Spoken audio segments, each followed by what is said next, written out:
Kita sering mendengar di tengah-tengah masyarakat ya, ada beberapa peristiwa yang lalu adalah seorang anak melaporkan ibunya ya karena dia tidak memberikan rasa kebutuhan sebagai seorang anak untuk mendapatkan pendidikan, untuk mendapatkan makan. Apakah betul seorang anak itu bisa melaporkan ibunya karena HAM itu gitu? Saya kira itu tidak tepat ya. Tidak tepat ya? Ya, tidak tepat karena begini, di dalam negara yang di Eropa ataupun di Amerika sekalipun itu jarang sekali kita ada kasus seperti itu ya. Karena dalam hukum sendiri kan sebetulnya memang ada kewajiban dari orang tua, ya kan, untuk memberikan kecukupan kepada anaknya mulai dari sampai kepada pendidikan, dari mulai kebutuhan fisik sampai kepada kebutuhan rohaninya diberikan. Itu tanggung jawabnya kan. Tapi tanggung jawab itu kan juga ada ininya ya, ada batasnya juga, sampai sejauh mana dia bertanggung jawab terhadap anaknya ini. Nah, karena itulah untuk keluarga-keluarga yang memang tidak dapat kan tidak semua keluarga di Indonesia ini bisa menyekolahkan anaknya. Betul. Nah, disitulah peran negara tadi. Nah, jadi misalnya ada campur tangan negara untuk memberikan perlindungan kepada warga yang tidak bisa sekolah, tidak bisa bekerja dan seterusnya. Nah, ini hak asasi ini di samping ada hak yang bersifat negatif, ya. Kalau disiksa langsung ditangani. Nah, ada juga hak-hak masuk dalam kategori hak positif. Hak positif ini hak yang memerlukan intervensi negara untuk pemenuhannya. Ya, itu seperti hak atas kesehatan, hak atas pendidikan, hak atas pekerjaan. Itu dia tidak secara alami tersedia, tapi butuh intervensi. Nah, itulah intervensi negara. Nah, dalam konteks ini gugatan anak tersebut kurang tepat ya. Karena kalau dia dari sudut HAM juga sebetulnya kan HAM itu yang digugat kan bukan pada individu yang bersangkutan. Pemenuhan hak itu ada pada aktor yang lain. Begini Bang Ida, kalau misalkan orang tuanya berkecukupan, bapak ibunya berkecukupan, tetapi anaknya ditelantarkan. Apakah itu bagian juga dari hak asasi manusia? Itu isu hukum ya. Itu isu hukum ya, bukan berkaitan dengan itu ya. Karena itu kan berarti kan ada tanggung jawab orang tua yang menelantarkan anak. Oke, Bang Ibdal, ada nggak undang-undang atau aturan secara spesifik yang mengatur hak asasi manusia di Indonesia? Ada, sangat jelas ya di dalam. Setelah kita reformasi itu dimulai dulu dengan TAP MPR. Betul. TAP MPR mengenai hak asasi manusia. Setelah itu muncul Undang-Undang Hak Asasi Manusia. Undang-Undang Nomor 39 tahun 99. Itu tentang hak asasi manusia. Nah, kemudian kan karena kita pada rapat MPR yang keberapa ya, kita kemudian mencabut produk-produk MPR. Gitu. Ada TAP. Nah, karena itu TAP MPR yang ini, yang tentang HAM ini nggak berlaku lagi kan, karena otomatis dia dicabut. Tapi kan kemudian kita memberikan hak konstitusional, Undang-Undang Dasar kita kemudian pada amandemen yang kedua itu kita kemudian memasukkan hak asasi manusia ke dalam Undang-Undang Dasar kita, sehingga tidak diperlukan lagi yang TAP MPR ini, tetap mengacu kepada hak konstitusional ini. Nah, hak konstitusional ini kemudian dijabarkan ke dalam Undang-Undang Hak Asasi, Undang-Undang 39 tahun 99 itu. Nah, selain Undang-Undang Hak Asasi yang bersifat umum ini, kita juga punya undang-undang yang spesifik. Dari undang-undang yang merupakan ratifikasi kita terhadap perjanjian-perjanjian internasional hak asasi. Misalnya, kita punya undang-undang mengenai ratifikasi terhadap hak sipil dan politik tadi. Betul. Nah, itu dia menjadi bagian dari hukum nasional jadinya. Tapi menarik tadi apa dikatakan Bang Idal, sipil dan politik. Tetapi kan selalu di Indonesia ini, Ya. kalau di tahun-tahun politik itu selalu muncul tuh mengenai HAM. Gitu Ya, betul. Nah ini yang menjadi apakah kita semakin mendewasa atau kita kembali ke masa-masa yang memang selalu mempolitisi masalah HAM? Ya, saya kira masalah HAM ini memang kan selalu dikaitkan dengan politik. Ya. Nah, karena itu menurut saya satu penegakan hak asasi manusia yang genuine, yang sejati itu, yang murni sebagai penegakan hak asasi, itu memang harus dilepas dari konteks politik. Nah, itu sama dengan di konteks internasional.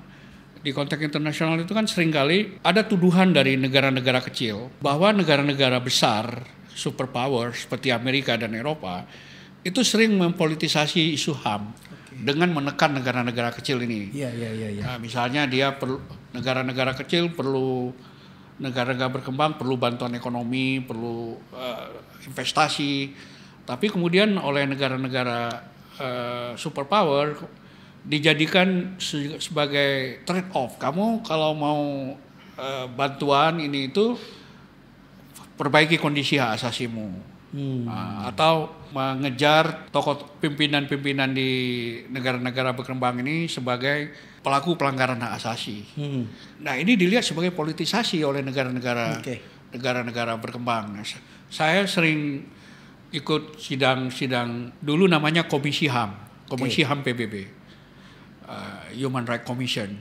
Sekarang namanya Dewan Hak Asasi Manusia, Human Rights Council. Human Rights Council ini udah lebih besar powernya ketimbang dulu komite. Tapi dulu waktu Komisi HAM itu terjadi begitu banyak politisasinya. Ada satu dalam persidangan itu ada satu tema yang selalu menjadi ajang perdebatan antara negara-negara berkembang dan negara-negara maju. Nah, itu adalah mengenai country report. Country report kondisi negara-negara tertentu, difokuskan pembahasannya yang lagi hangat begitu ya, itu dibahas. Nah, saya lihat reaksi negara-negara berkembang itu menyatu gitu melawan negara maju ini.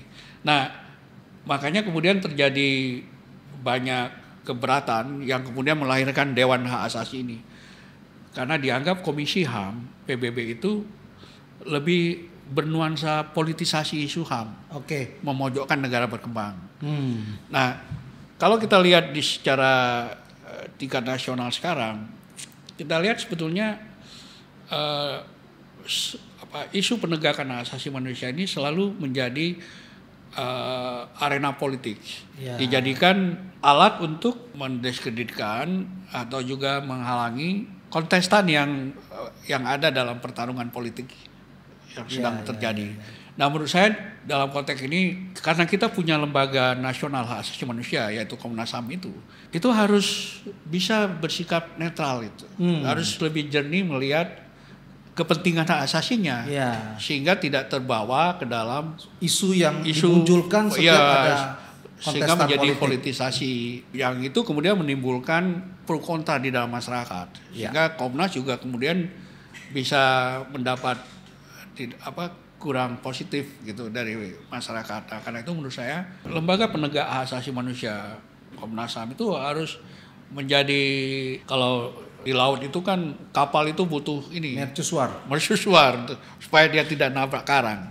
Nah, itu sebetulnya peran dari Komnas HAM itu harusnya berada di situ. Ya, tapi gini Bang Idal ya, di tengah masyarakat di Indonesia ini kalau kita sering nonton televisi, baca berita itu banyak kejadian di daerah-daerah, misalkan masyarakat atau satu kelompok masyarakat yang sudah memiliki tanah, menguasai tanah, tiba-tiba itu harus digusur oleh penguasa atau investor. Dan ini kan apakah bukan bagian dari suatu pelanggaran hak asasi manusia? Ya, itu pelanggaran hak asasi apabila negara tidak menangani. Karena begini, menurut saya, makanya dalam konteks penggusuran segala macam ini perlu pendekatan positif terhadap hak asasi. Pemerintah harus membuat instrumen-instrumen untuk menjaga agar perusahaan atau investor itu tidak sembarangan dalam melakukan investasi.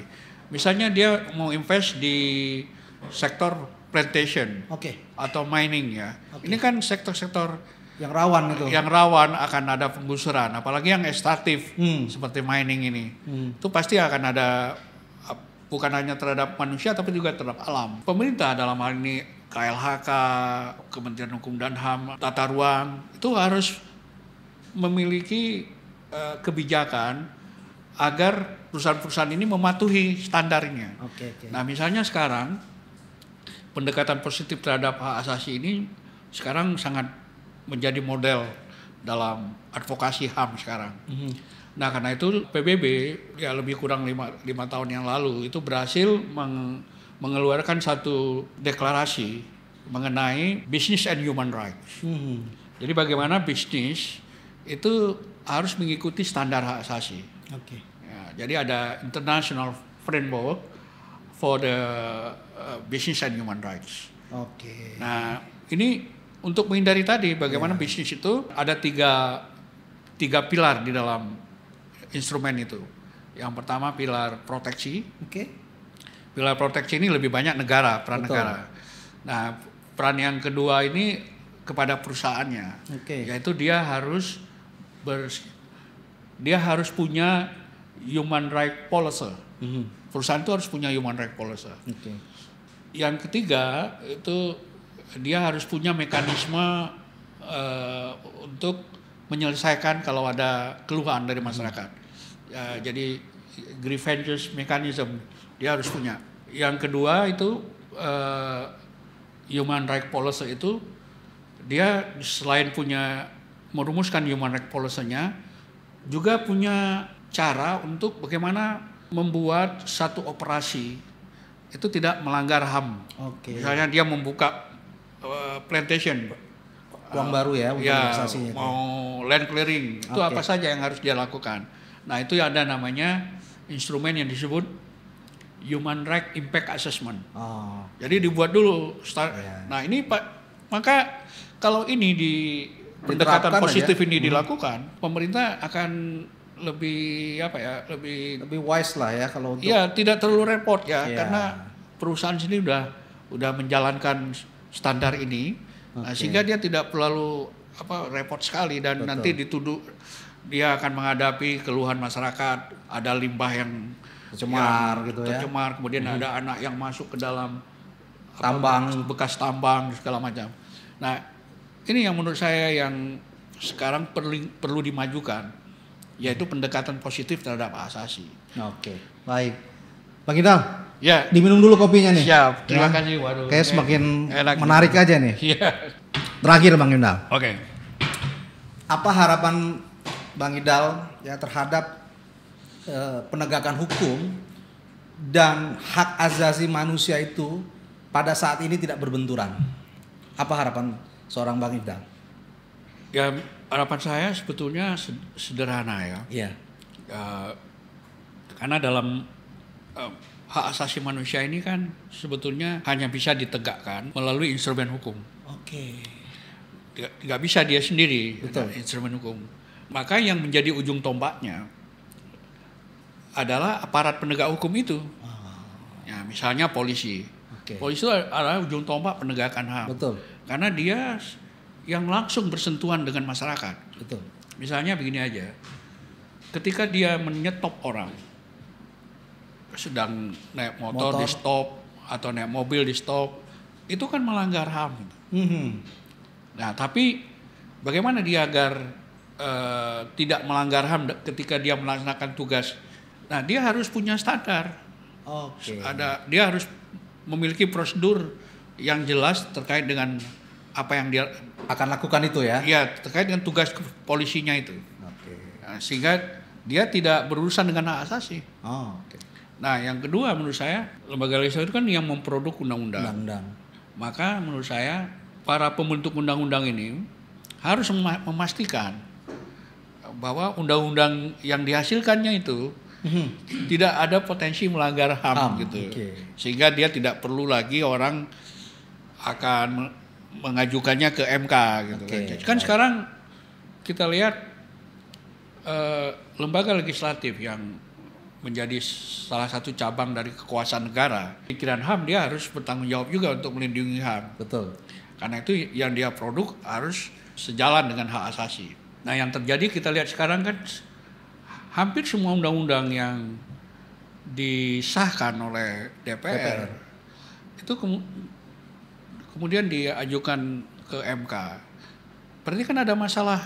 Ada potensi di ada, situ ya. Berarti produk undang-undangnya dari membuat undang-undang aja sudah timbul masalah. Sudah ada masalah. Nah ini kan nanti ada rantainya kan. Ketika ditegakkan oleh polisi atau jaksa atas undang-undang yang sudah melanggar HAM kontennya gitu kan.